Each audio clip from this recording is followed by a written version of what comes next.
So these are all our high poly objects. So I'm going to shift select all these and then press M and then just move them to the next layer. And in fact, let's come down to our layers tab and then we'll open up the layer management section, and let's just pull this out a little bit. And then also let's hide the empty layers. And so we have this first layer where all our low poly objects are, and on the second layer we've just put our high poly objects. Also, I'm going to pull down the properties window a little bit so we've got more space in the outliner, and I'm going to switch this from being all scenes to visible layers. So now we can just see that we've got these particular objects now. So the first one here is the base. So I'm just going to call this cone underscore base. And then this top one can be the cone just on its own. This section here is the camera. Although we have a camera in the scene anyway, so I'm just going to call that the camera mesh. And this final section here is just the chord. So let's just call it camera chord. In the high poly layer, let's take a look at this. We have the cone mesh underscore high poly. We have the base cone base underscore high poly. We have this section, which is basically the chord, in fact the chord high poly. And we have the cylinder, which is basically our camera high poly.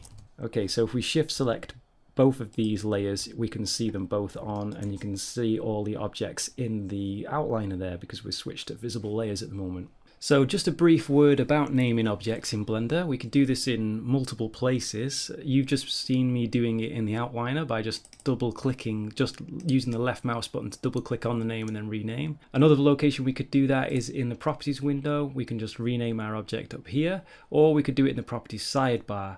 If we just scroll down here, we can find our object name there as well. Also, now that I see both layers, I can see that my naming wasn't particularly great there. So for example, the cone underscore base and then the cone base high poly aren't sat next to each other because I've not done that alphabetically. So I'm just going to add in an underscore there. So we've got the cone base and the cone base high poly set.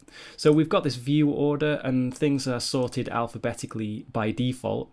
And that's just a handy way for me personally to visualize things. I've gotten used to that order, so I'm just going to clean things up a tiny little bit more. So I've got the chord high poly there, and so I'm going to just call it camera chord underscore high poly instead. So I've got these two sat next to each other. We have the camera mesh, and we don't really have a high poly version of that. We don't really need one. And then we've got the camera high poly bit there though. So I'm just going to call that the camera lens.